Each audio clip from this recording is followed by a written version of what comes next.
it'll be sweet. We can all edit it out. Yes, awesome. So I'll start us off, and then we'll run through that again and tell us your story and how you got into it. But yeah, hold on, I'm just going to get your questions up as well. Yeah, so this is my first podcast as well. So hey.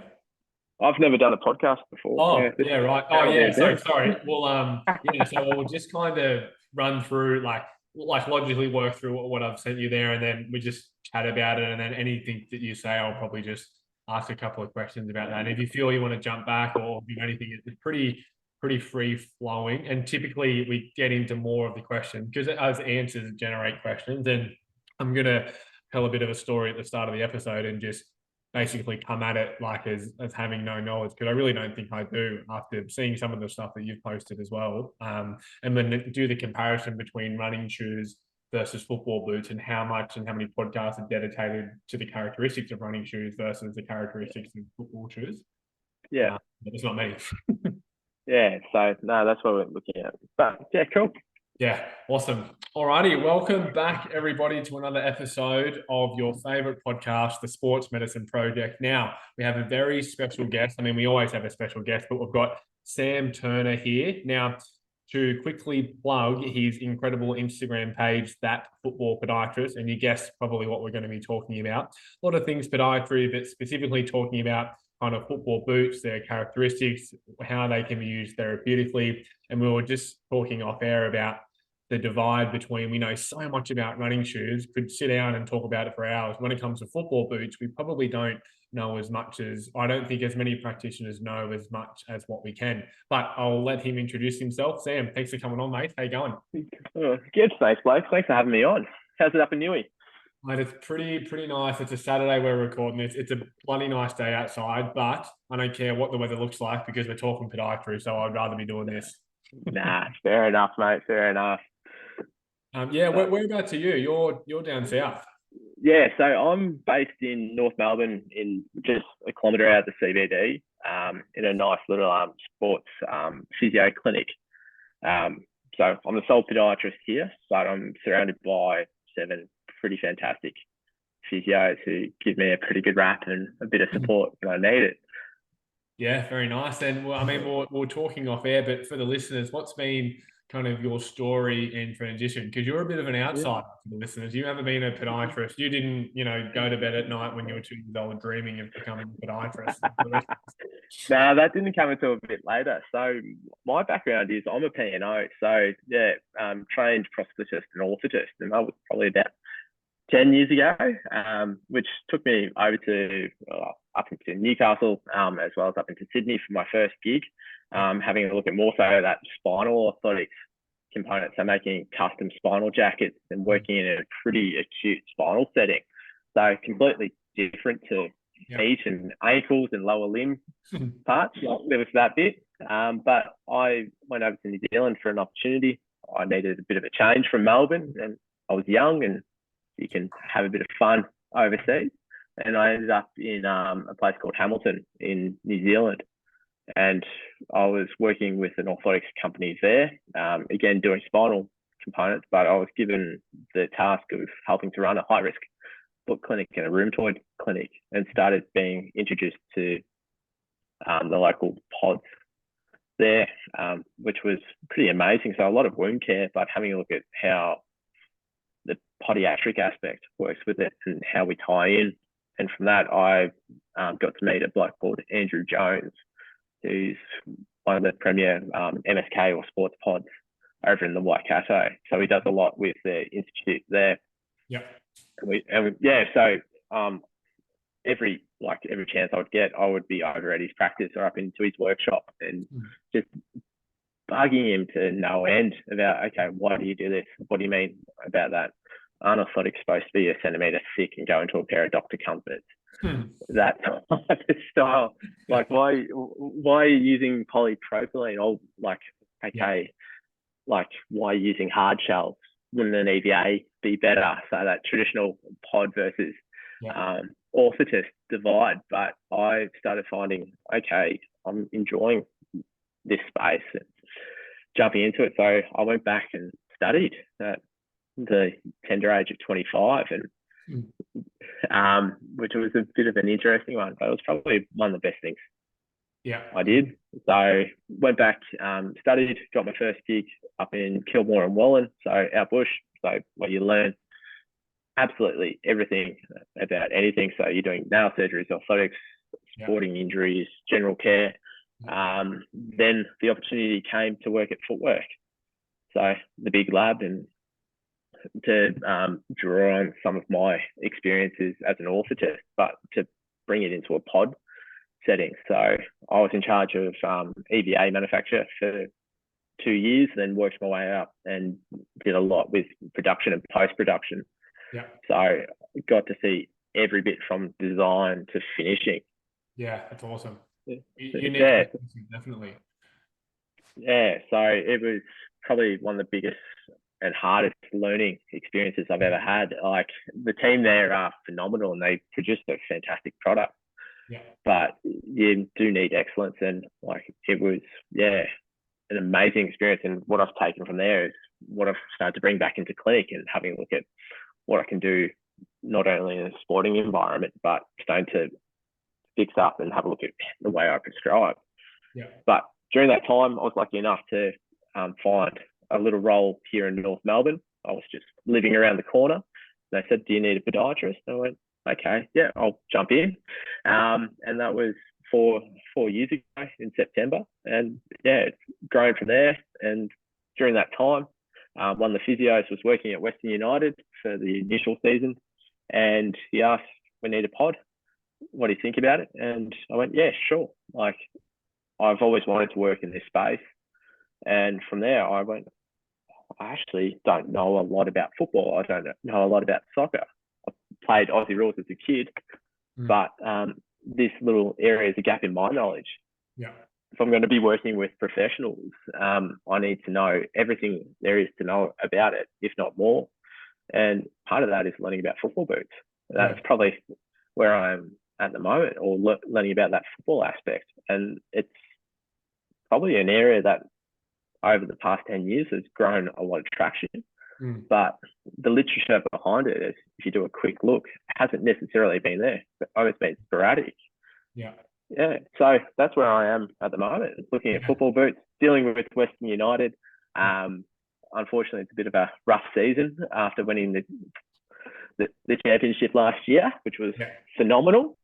But but it brought me into like local sporting clubs or NPL one clubs down here, but even into some of more of our Aussie rules teams. Like, we're finding that the importance of having the right boot is it's important for that. It's part of the tool of the trade, just like running shoes for runners. Yeah, and that's what we were saying, like, offline. It's so many people, the characteristics of running shoes, we just know so much about them, so much. And we know therapeutically, and we're going to talk about that a little bit today, of like rocket shoes for sagittal plane deformities and cushion shoes and what things we want. But when it comes to football boots, and we all deal with football boots, I think, as podiatrists, obviously not as much as probably runners or shoes in the general walker, but having a good understanding of the characteristics and what shoes kind of sit where is just going to make you a better practitioner, for sure. Yeah, and that's a big thing. Like Aussie rules and soccer are two of the fastest growing sports in the country, and I think rugby league. I have to distinguish rugby league and rugby union for everything, but that's still having the growth. Like, we're seeing park footballers to semi-elite players through there, and there's over 1 million people who are playing some form of ball sport that involves their feet. So that's huge. And getting the boots right and the orthotics it's going to be interesting to see how far we get. So I wanted to start the first question, which is a pretty broad question, and I think I might know the answer, but I'm really interested to hear your take of, football boots. Do they have categories, and we're comparing them to running shoes, of like cushion, stability, and neutral, or is it more sport specific, or how can we generally think of them like an umbrella kind of concept? So there's a couple of ways to think about it. Obviously, the first part is having a look at sole plate technology. So what we mean by that is having a look at whether or not it's used for a soft ground, so your boggier, slipperier type of pitch, that you would traditionally use a set of metals, then a firm ground type sole pattern. So what I mean by that, I've got a couple of boots, is similar to that. So it's more your molded type of design. That's the softer, wetter tracks. Yeah, so what we generally see with most pitches here in Australia is more your firm ground. So, but your soft ground is where you have your metal stud at the back. So generally back two, or maybe one here, and one here, to give you a lot more tractional stability in that wet, boggier type ground.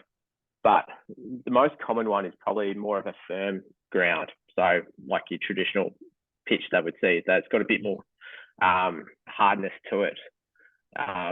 Again, here in Australia, we don't generally get the wet, boggy, heavy type pitch. It's more of a drier component, and that's where we use the firm ground part. That generally looks something like your Okay. Is that so? When the difference with that is it's the like it doesn't have the metal. It's the are you talking about the tips or the actual sole itself?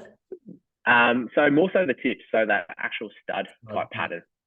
So you can have some more wet, firm, soft ground ones in your ASICS range, like here with like your testimonials, which are pretty long and pretty deep.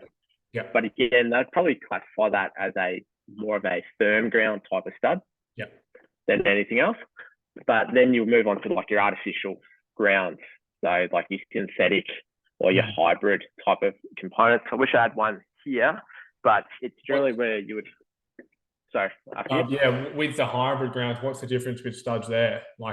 So you'd be normally having a look at studs that are generally a lot more shorter and generally more your conical. So similar to like your ultimates here. So a lot more rounded type of stud pattern. ASICS do a good one. Nike do a fantastic artificial or hybrid one where your studs are a lot more close together. And a lot more shorter. So really they can stand up to the rigors of an artificial ground. So as opposed to say a firm ground boot through here. The big part with that is obviously working on that artificial ground, you get a lot more friction from that unnatural, that synthetic grass that comes through, and that can start to wear down your studs.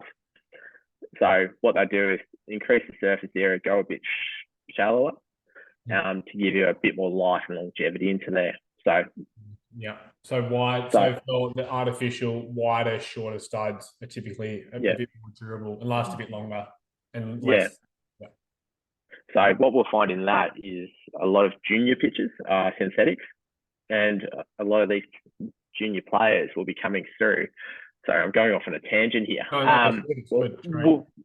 We'll be wearing, say, a firm ground stud on a synthetic pitch. And they're using it as their sole boot for training and game.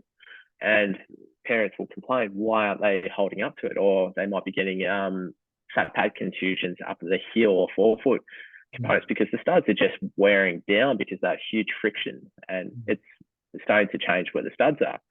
So instead of saying, okay, we're not playing on grass, like a natural turf, we're more so going to be playing on a synthetic. That's probably a big thing. So that's probably the first part, is having a look at what your stud or your sole, what we call a sole plate. So this section here.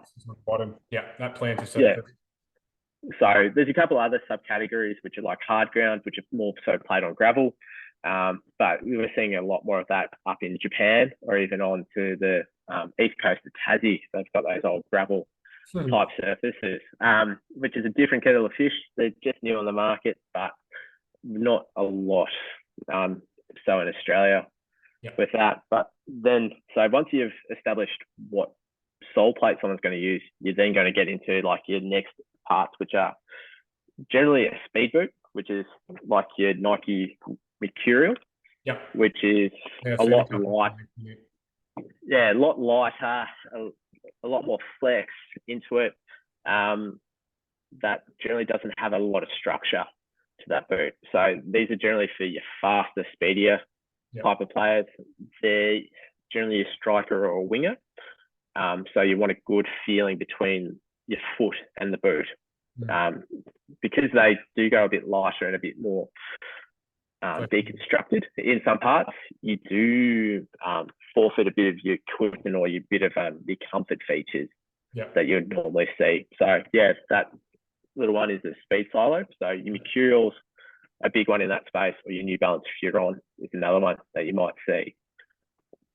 So these are probably the most common one I would see. They're a lot lighter. All your favorite players wear something similar to this.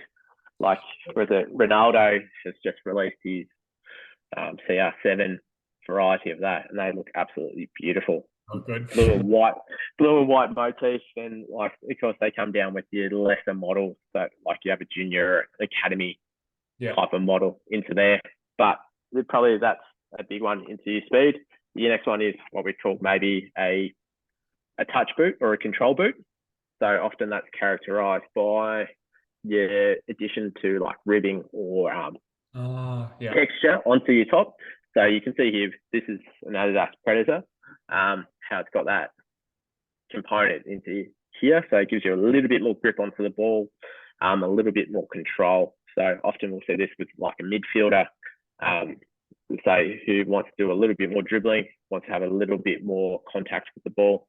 Sometimes they'll come with a little bit of an instep pad or a little bit more structure into this area.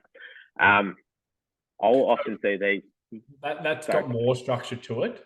Yeah. So I'm like thinking like therapeutic and pathology wise, like, you know, people with midfoot injuries, navicular issues, that kind of thing. Like, do they tend to work a little bit better because they're more? Yeah, that's the big thing. So like, obviously we're working through with a lot more stiffness through that midsole, and still got that forward bend onto where the MTPJs are, but you're not going to be rolling, compared to rotating like that. Yeah. So when you're working with something like your speed silo, you're going to have a lot more movement potentially, so a lot more force, and especially when you're coming through, like a big one is fifth metatarsal type injuries. You'll often find that rolling into this, loading up laterally, your foot is going to start progressing past that side of the boot and can actually really load up that lateral column. Whereas into this one, you've got a lot more structure. You got probably a little bit more in terms of your lockdown. It conforms across the boot, and you've also got an Adidas Predator, is it?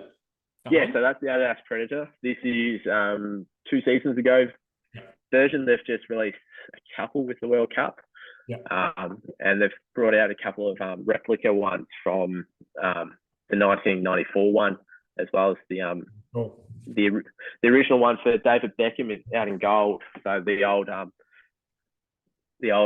padded tongue over the top. It's the elasticized lace. Cool. So going completely old school, but they're a limited edition, and they're retailing for about $550. So more so for your collectors than anything else. Do you find, like, with recommending and, you know, for different surfaces and different tracks, and I guess the stud physiology, do you send people to the places where they can get them with these recommendations? And do you also find that people typically have the wrong kind of the wrong outer sole for the track that they're going to be on? So that's probably a big thing that we've had a look at. In sending people to places, unfortunately, there's not a lot of specialty football boot stores. Am I allowed to mention brands? Or... So, like, if you send someone to like your local Rebel store, like they're going to rock up and they say, "I've seen this boot. I want this boot, such and such. Where's this boot? It's a firm ground, but I don't care. I just want to try it on. Sort of fits, but that's what I want it to do." So I'll find in doing that, it's a bit hard for someone to go to a shop and say, "I want to try this on." And the other thing is there's generally not any stock anymore. But we're lucky here in Australia, down in Melbourne, we've got 2 fantastic stores. One's Ultra Football, which is a specialty football boot store. They get you to try on the boot. You can have a kick, you can have a run around, and you can find out what works for you. The other one's SPT Football, and they specialize in this. as to going through, I want you to have a look at this, this, and this. It's more probably a hard part in terms of education, because again, these places want to sell football boots. Yeah. And they want to put someone into a boot that the player will want, rather than say, as a podiatrist, I recommend you go into a Tiempo, as opposed to your mercurial. And that's probably the hard part, and that's what I've been trying to work with Ultra, is saying, okay, let's set up this referral pathway, similar to like your specialty running shoe store. Like I've got this person who's got plantar heel pain, they're a low gear propulsion, and they're also getting some FHL type issues. This is what I want to have a look at. Let's consider this, this, and this. And generally they go to the store, they try it on, they have a couple of options, and they might not necessarily go into a Saucony that you've put through, or like if you're having a look at the Kinvara, as opposed to say, okay, let's get you into a 1080, like two different types of things. That's probably the hard part at the moment, that you can't really say, I want you to try this one, this one, this one, and go like, oh yeah, like you're in a pair of Tiempos, but you might be needing a New Balance 442, which is a more comfort type boot, which this is. And so same type of design, it's still leather, it's still got the rounded stud, it's still got nice lacing, it's a little bit wider, but unfortunately you've got these big, broad pancake type feet that we need to put an orthotic in, and you're just waterfalling over the edge. So let's get you into a 442. So same type of design, but we can start fitting in a device, or we can fit in a 4-foot varus valgus wedge. So short answer to that, it's a work in progress. But again, what I've got people trying to do is build up a really good relationship with these stores that sell football boots, and say, okay, what are we having a look at? This is what I'd like to have a look at, and working on a bit of education with the sales staff. And I'm lucky that. Sorry, what do you find how do people go ordering online? Like, is that ever an option for parents and things? I'm thinking, and the case in my head is like, kids with severs, and they've got football boots, and we're trying to get the right football boot, but they can't find the right size and type. Like, is ordering online an option? So it's like everything. It's always fraught with danger in some of those parts where, like, if you do order it, it's a bit hard to gauge how someone's going to behave. But there's generally a pretty good rule of thumb. Like, we go for not your most aggressive type of boot. So you wouldn't say with someone with severs, you probably wouldn't put them into something that's really aggressive, not a lot of cushion through the back. You might be worthwhile going into, say, more your comfort style boot, which has got, like, you can heat it, you can push it through. It's a little bit more cushioned through there. It's got a bit of extra depth into that space. And again, like, same parts when, like, I don't know about you, when you're referring someone for shoes, you want them to fit these features. I want adequate room in the toe box. So something like a New Balance 860 is something, I want something with appropriate lockdown. So I want something with laces. I want something that's not too rigid onto that heel counter. So something like that, where I'm having to push in, might just be digging into that, and I'll say, let's go for this. And you can generally get a marked down version for generally $90, because the design hasn't changed too much. So so I'd rather someone try them on, but if it's not the case, it's about, okay, these are my go-tos. Nike, like, I want you to have a look at this, this, and this. And go from there. What do you find for people with just wide feet? Like, we're talking just wide 4-foot, flexible 4-foot, lots of splaying. Like, what do you do for them? What do you recommend? Like, we have patients all the time, and Justin was saying he had someone yesterday, and it's just hard to know what's going to be best fitting for them, because they've tried everything else and it's too much, let alone, and this is without fitting a device in there, just having it standard. So these are the big things. Was it Katrine Clone Krieger, who works a lot with Athel, had a look at in terms of comfort for people inside boots, and what they found over a 90-minute match simulation with boots in perceived comfort was that the difference was almost negligible in terms of that period of time. So like in a pair of runners, we might be walking around in them, we might go for a jog, we might wear them for coffee, and we're in them as a long-term thing. We might be in them for 8 hours, whereas in a football context, we might only be in them for 30 minutes or 60 minutes or 90 minutes over a full game. And you can potentially get away with something a little bit tighter. And that's the big part with most of these players. They want to have that feeling of tightness or snugness so they can get adequate touch. Yeah. But there's just some where you go, you're not getting your foot in there. Like this is causing issues. Your toes are like that. And you're getting this corn that's just not going away, or you're getting this IM bursitis that's just flaring up. Yeah. But you can have a look at options. New Balance are offering a wide fit. Yeah. So their new Premier boots in the Furon version 7 comes in a wide fit. Same with the Takala. Furon. Yep. And as well as the 442s. Like they do come in that wider fit. Other things that I've started to do is looking into boot stretches. Like, unfortunately, I've had to take, if you can't beat them, join them type of approach. So getting someone on an old-fashioned poplar boot stretcher. Yeah. And then getting the player to dunk their foot in hot water with the boot on to help it to stretch. So in terms of like a leather boot, they'll put their foot in and they'll soak it in hot water, so the boot will start to mold and stretch around their foot. Wow. Can we recommend that, or boot makers are doing this? People have been doing this, and this has been a common practice for years to make football boots fit better. Oh. I've even got blokes who will buy something really tight and like maybe a size too small, and they'll get a teammate with bigger feet to try it on and run around in that for a session to help stretch the boot out. Yeah. And you go, but the thing is, it works a little bit and might only work for a half an hour. But say when you come to like a synthetic, putting it with hot water, it's not necessarily going to stretch that rapidly because of the makeup. But then with the leather boot, what people won't notice is that it's actually a hide. So like if you've ever worn football boots on a really wet, boggy ground, you take them off and you don't wear them for a week, all that leather starts shrinking and like it actually becomes tighter and more rigid than what it was doing before. Oh, yeah.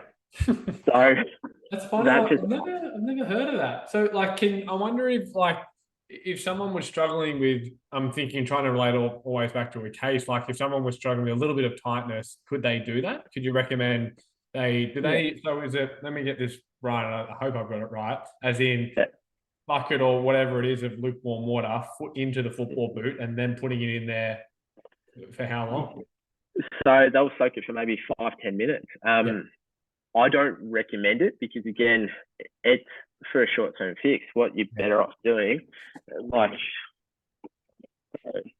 you've got little things, say like a bunion. Like you've got little contraptions that look like more akin onto a farm. Like it looks a bit vicious, but like you can spot stretch areas, or if you got someone like with a pretty nasty elevated second toe that you're starting to get like that pressure on top, you can spot stretch it. And you're better off spot stretching it over a longer period of time rather than a short period and for it to shrink back. So that's spot stretching. And I can think of the little deformities and bony exotosis and things around the midfoot and toes and stuff. That's good. And you can just work with that. So like this is $90. And you can leave it overnight, wrap it with a bit of sports tape, work it around, and it has that small load over a long period of time. So even like things like Haglund's deformities, like you can go through and go, well, if I want, I can spot stretch, heat that out because of the plastic. Other things you can do, I know James Pope over at Melbourne Footy Club will grind the back of a boot, so you're still keeping a bit of that structural integrity, but someone can pop it out. I've done cutouts to boots to make it a bit easier. Yeah. Um, so that becomes a bit more fun, but you are starting to change the structural Yeah. integrity Yeah. of a boot. So short-term gain, like pre-season, I've had to take a scalpel to one of the boys. Just always And carrying around. Always got a scalpel on you just in case at the training. always sharp scissors and a scalpel blade. Like you can do a lot with Yeah. that. So Yeah. yeah, so, like That's there's some of awesome. the mods that I'll do, but yeah, Do you find like what characteristics? I know this will be a popular question. What characteristics of football boots do you tend to find have good benefit therapeutically? And we can all think of the example of rockered shoes like the Hocker Bondi and forefoot conditions. Like that's probably beating a dead horse with other shoes out there. But is there yeah, anything similar with football boots that typically do work pretty well, or in the yeah. It's an interesting one, and I've been trying to think about that because it will vary on different brands. Like when like we'll have a look at the Asics, how they spruik a 10 mil lift. So we'll have a look at that. So it should theoretically take tension off the Achilles and that retrocalcaneal area. So someone with severs or an Achilles tendonitis or tendinopathy should work really well. But when we start having a look at, say, for football, if I told someone in elite sport or in a football circle to go get a pair of Asics, I'd be laughed out of the change. There's a little divide, but yeah, like the heel lift. But the funny thing is, I'm going to be putting a heel lift into the boot anyway? anyway, and Yeah. taking up room and volume within the boot. So, out of pure stubbornness, we've changed the volume inside the shoe out of pure pig-headedness. But it does come down to that. But then you're dealing with people with sponsorships; they have to wear an Adidas shoe. So we're going to have to find that part. But other parts that I'm finding are working really well. So like some of the boots are coming through with pretty like loose type components. So we'll find like people with like a sesamoid type of issue, we want probably something a little bit stiffer to go through. So you like again like that rocker bottom, something a bit stiffer. So you're rolling across. What examples can you think, like from roughly talking brands, what examples are ones that are stiffer with Rockwood? Sorry, not with Rockwood, but stiffer forefoot. So the Predator, definitely, Adidas Predator. So Adidas Predator are fantastic. Mizuno Morelias, like something out of left field. They're incredibly snappy type of forefoot. So once someone gets through there, they almost propel themselves up. The new Mercurial of all things is incredibly snappy, and with that new, they've got that Air Max or that Air Cell pocket under the forefoot, and what they're having a look at it, they say like in terms of performance, like the moment that you get onto that forefoot, it just propels you forward. So similar to what their super shoes are trying to achieve. But in this, because it's got that air pocket under the metatarsal heads, it actually provides a little bit of extra cushioning that we traditionally don't see in a more traditional football boot, which is generally outer sole, a small midsole, and an upper. So these are little things they're adding into. The other part with the new Mercurial, what I really like, to give it a little bit more. So this is the version 14. I wish I had the 15 with me. Is that they have these to give it a little bit more structure to the boot. They're using speed cages, and if you get your hands on them, you'll probably see the big Air Max on the side. Is that they've got these speed cages here that start providing a little bit more structure through that midfoot. So like someone, even though it's a speed boot, you can probably get a little bit more feedback up onto that medial side of the foot. So if we're thinking, okay, this person needs an orthotic, but we're actually getting a lot more medial component. So it can be something that we start to consider, like for midfoot pathologies, say someone with a tib post, even though the boot's really light and deconstructed, it's still having that support, snugness through there. So it's having a look at, okay, what structures are in the boot that I can utilize.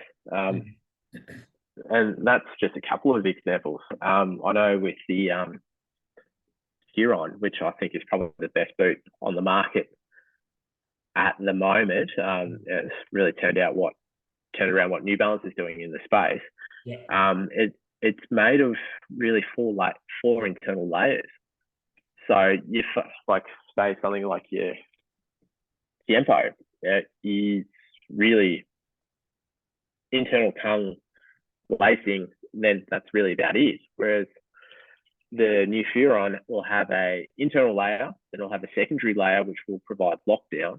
Then it will have a third layer of lacing on the outside. So you're already getting that nice snug fit. Then it has that added benefit. So it's actually a really stable speed boot, which shouldn't necessarily be in that column. So it's more akin to something like your control or touch type of boot, but in a really light speed area. So perfect for people playing at the front of the pitch, but even in terms of an AFL environment, it's actually a fantastic football boot.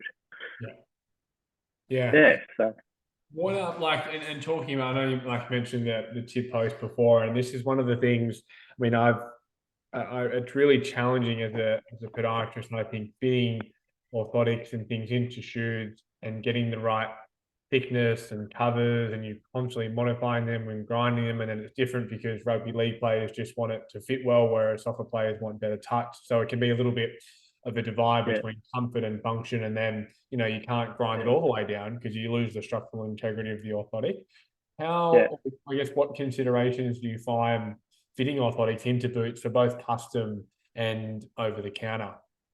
Yeah, so the big thing with this is what's the most important part with this? What do I need to achieve? And sometimes it's not necessarily what we're doing in a football boot, it's what we're doing for the other 22 hours of the day. That, like, I've got with Western United, who will only wear orthotics in their recovery shoes. But they won't touch it into the boots because they don't get the pain or they don't get that discomfort whilst playing football, because that's not where it's going. But I'll have other players who swear that they must have an orthosis in there. And generally what we find is, okay, how do we get away with doing a lot with not much? And that's the tricky part, I find. It's a bit of an art versus science component. Okay, tissue stress theory tells me that I need to do this. Okay, but how, like in a running shoe, we have this amount of room or this amount of volume. In a football boot, with half that. So a key thing is I'll do a lot of padding. So having a look at, okay, someone with a sesamoid injury, I might be having a look at doing a plan to cover 2 to 5. But then I'll be with felt, or what do you use? I'll use a bit of EVA. EVA. EVA is fantastic. Dollar's got some amazing prefab pads that I think you can do most things with, or I'll get in there myself and draw out the pad and stick it on. Are you sticking this onto an orthotic and then putting it in, just a over the shelf one and grinding, or you're just doing a pad by itself? Or I might just do the pad onto the sock liner.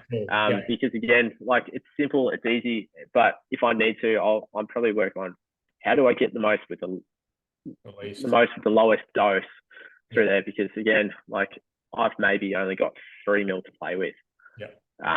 And so by the time I've stuck a 3 mil plantar cover, then I put a bit of slow release under the metatarsal, first MTPJ, and I've put that in the shoe, and they're saying that's just too much. And you go, okay, we're either having to look again, you're a bigger boot, and I might give you a bit of pushback through there, or something go, okay, let's get us into this whilst we're recovering. But match day, I'm just going to deal with it.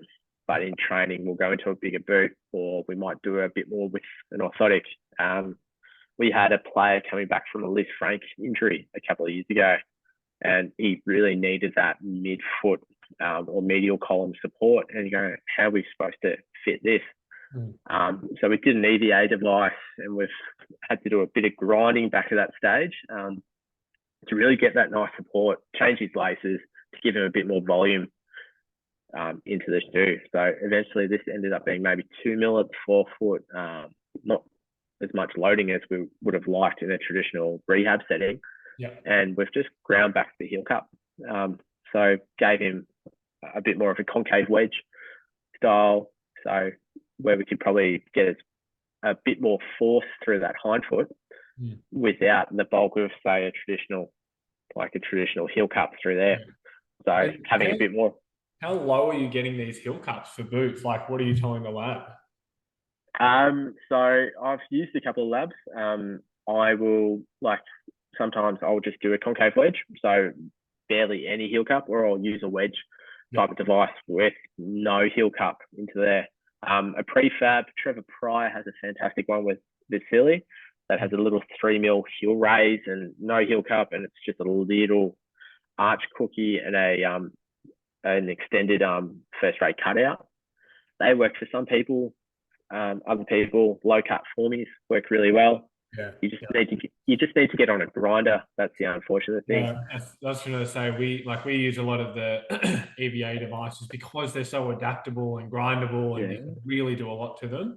Do you? And I'm thinking of I had a guy recently and had a pretty chronic case of MTSS, and he'd done well with a pair of orthotics, and I thought to myself, this guy would do really, really well with a big medial flare, but just couldn't fit it into the boot. So I talked to the lab and we got it down a little bit, but it's always difficult, that arch, if it pushes into the boot. Do you typically get them kind of contact to the arch, or do you tell them to bring it down a bit, or what considerations come in for the arch? So there's a couple of ways.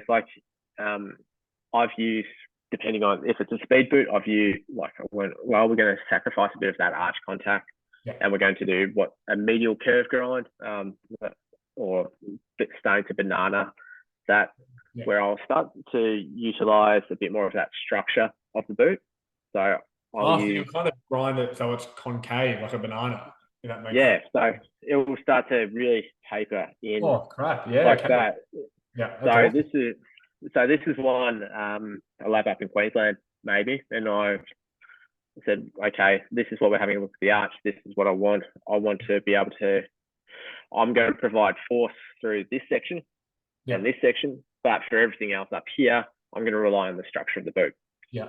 So I'm relying a bit more off the footwear to do that. Again, this one was a second MPP. Do you typically use EVA or poly for your customs? Depends on the preference of the player. So some absolutely love poly because that's what they've had from when they saw their original podiatrist, and that's the belief.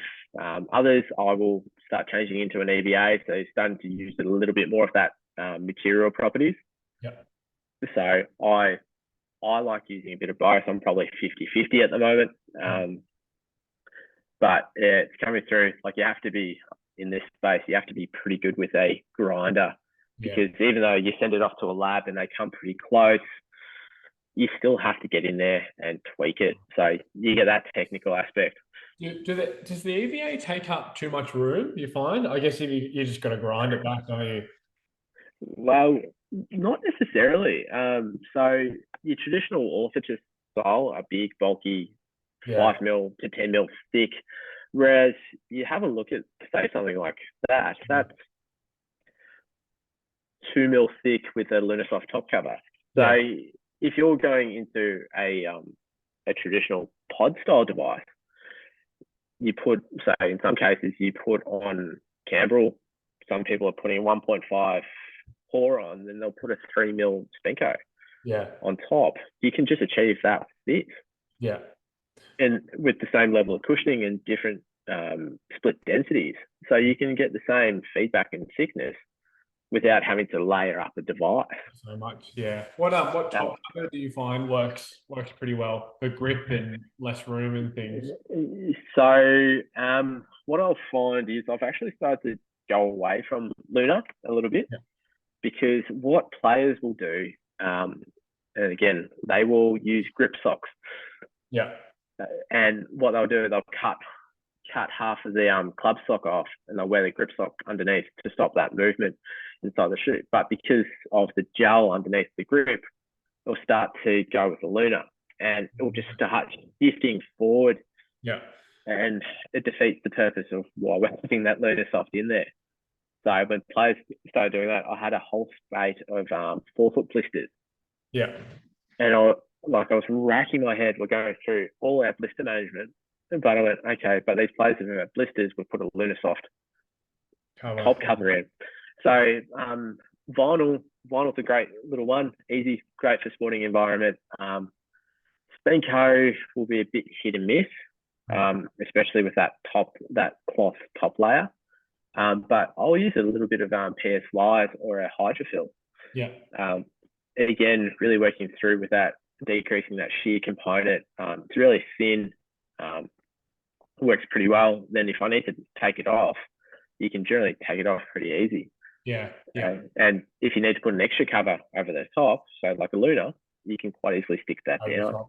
How, and I know you mentioned before, there's times where you, scalpeled and modified the heel counter of an orthotic.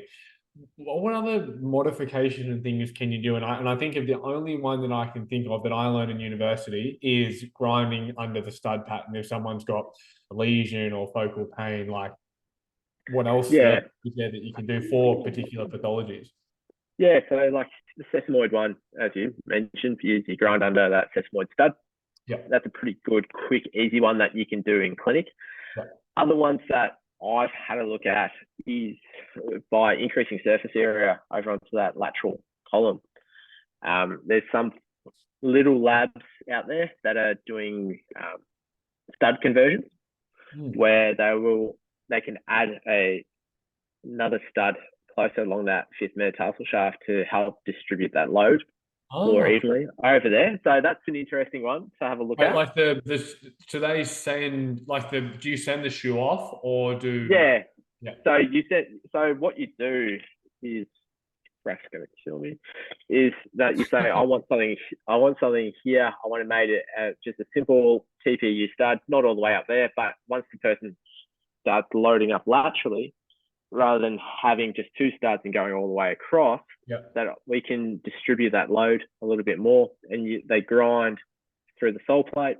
They use they hammer in a receptacle and they put a screw in stud. That's awesome. Is that, do the labs in Australia do that?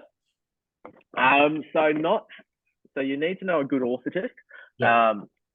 Or there's 2 boot conversion services in Australia. One's based in Sydney, one's based in Melbourne, and that's what they can do. I know Athel's doing a lot of this over in Aspetar with that, which is a quick and easy one. Other things to do is, as you're aware, like simple things are changing the laces. Yeah. How many people keep their laces at factory settings? Yeah. Like they go, oh, I'm going to pull it up really tight here to lock it down, and you go, well, let's just change that. Or they're not getting enough room up the front, you can just bring that lace back. Sometimes it's the most simple change that makes a world of difference. I like stretching boots. I like heating boots, heat gun, all that, like little lesions that you can find to help stretch. Even like if it's towards the end of the season, I had a bloke with tremendous bunion pain, and all we did was we took a scalpel and said, well, it's your last game of the season. Let's throw everything at it. Let's just do a little cross into there to help give it a bit more room.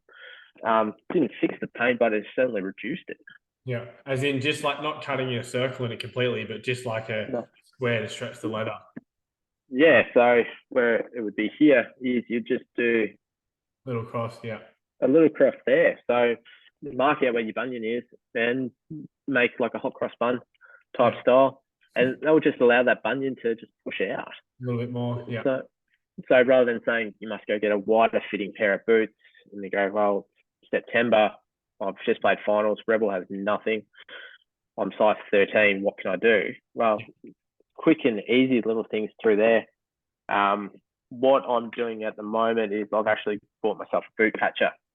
So an old school big Singer one that you used to see in the cobblers.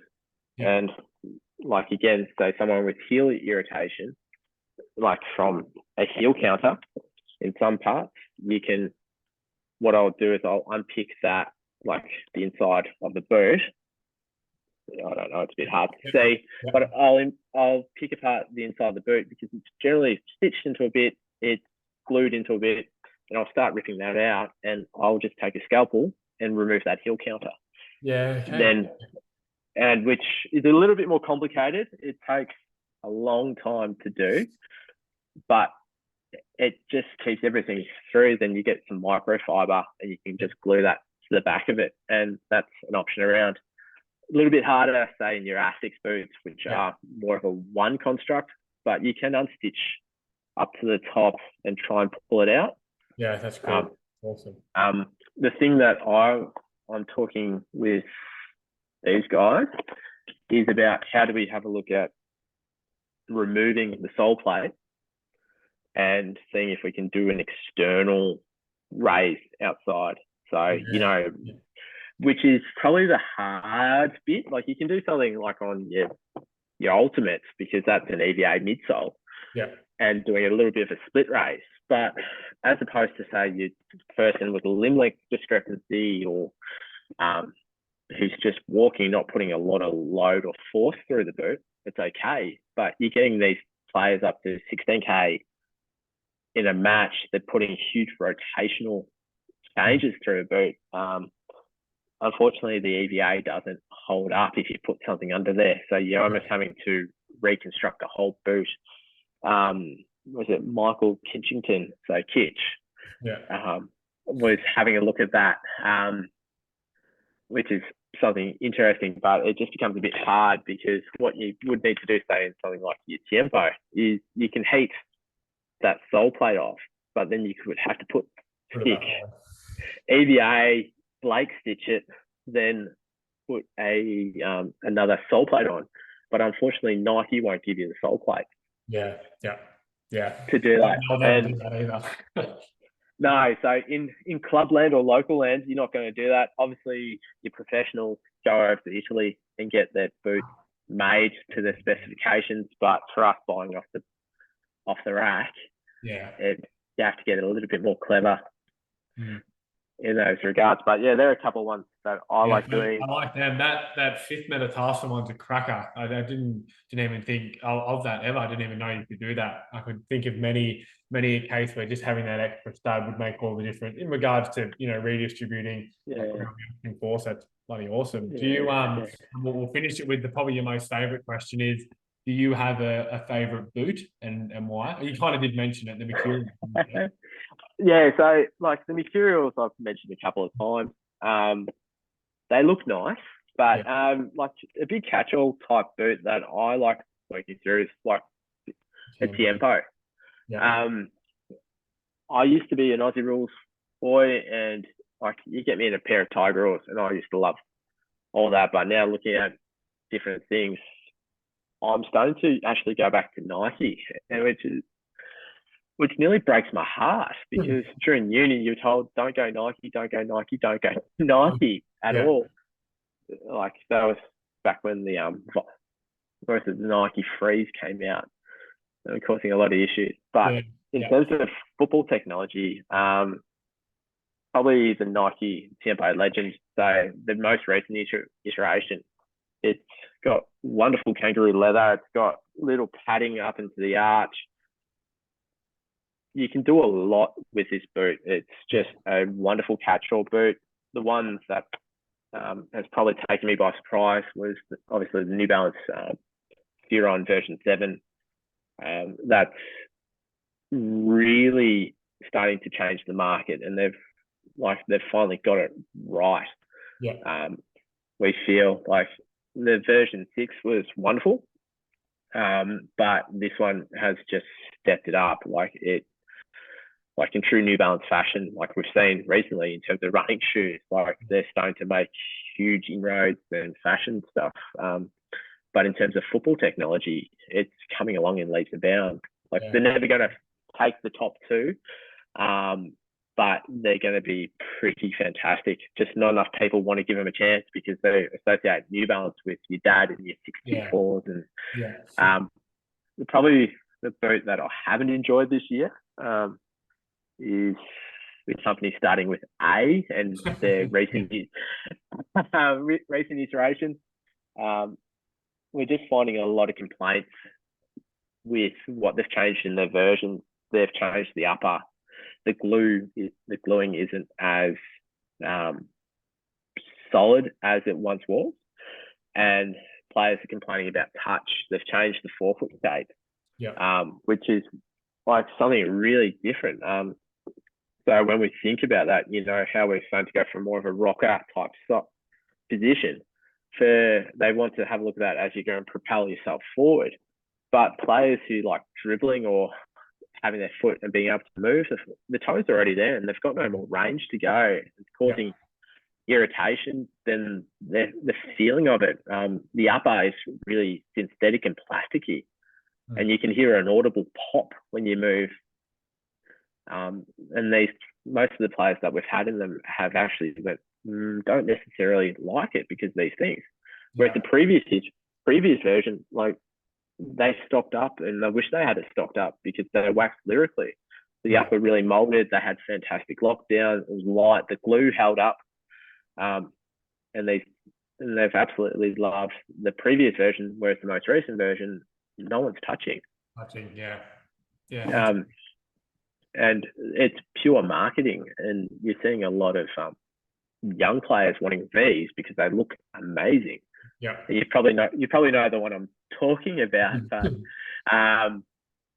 but that's the whole thing. Like, having a look at it, we're finding a lot of issues with forefoot work and like top of the toe, dorsal IPJ issues, like from rubbing onto this boot because it's just got no give, or it doesn't mold as quickly as, say, like a Mizuno would do, or what the Mercurials have done. Interesting. It's funny. I mean, it seems to happen by the sound of it in football boots as well. They do the same thing with running shoes. They just the iterations and they change things. And I mean, they obviously got feedback from somewhere, but you do wonder at times where it comes from. Yeah, and like these are the things. Like, again, they have, like, the big brands will have thousands of professional footballers trying it. In the latest Mercurial, Nike really focused on women's sport, which was phenomenal. And they had a look and they got players to mark on the boot what's happening, where it feels, what's not working, what works, where's the touch feeling. And they took all that, a thousand professional players' opinion, and modeled that into the most recent version of the 15. And you look at it and go, well, that's just amazing through it. So they do have that R&D, and obviously, wouldn't be bringing these out without that R&D behind. Like, that's awesome. So what's on for the rest of the weekend? Well, it's about to bucket down rain in Melbourne, so as usual. Mate, you got to come north. Come where the sunshine is. The sunshine, I have to try and convince the missus, and we've got a really furry dog, so she might hate me. Possibly, mate. Thank you so much for coming on. So much appreciative. I think, and we'll talk about this because we'll do a kind of a top and tail, but some of those, like just that stud pattern or adding another stud, the spot stretcher, modifying the boots, like these things. And this is the whole reason why I wanted you to come on and discuss all this stuff, because it's all new information for me, and I'm sure for some other people they're like, fuck, I didn't even know that, Blake. But I'm excited to see what other people take from this, and if they knew this information, because it's new to me, and I think it's going to definitely help clinically. No, and that's the big thing. I'm still learning in this space. I've been working in it for really 4 years in a professional aspect. But I'm still learning little tricks and little things that's happening. I had a person talk to me the other day about lotto boots. I went, huh? I haven't had a lotto for 20 years. And like, they're talking about, okay, they affect my shooting if I have forefoot. Like padding on top of the foot, it's affecting my shooting, but it's so comfortable. And I'm like, okay, I need to look this up. And and going to get a bit more into the space, and how do we talk to our players and even other professionals about this. So again, I think it's an area that like we should know a little bit about it, and rather than sending off, oh yeah, go get X boot because we've always worn X boot, but there's just so much on the market. And yeah, well, we do the same with running shoes, and it's definitely. I mean, people can say and definitely say, not therapeutically, sorry, but clinically, the running shoes have a strong therapeutic effect. So why shouldn't we be able to do that with boots as well? Awesome, mate. Yeah. Appreciate you coming on, and I'm sure we'll talk soon. And I'm sorry, I know I plugged it at the start. Your Instagram page, that football podiatrist, is where to go to find all your incredible information. Is that right? Yep. So on Instagram, more than happy for people to shoot me a message on there, or even an email if they need. So all the info's on there. Yeah. Awesome, mate. Thanks for coming on. Have a good weekend. Cheers. You too, Blake.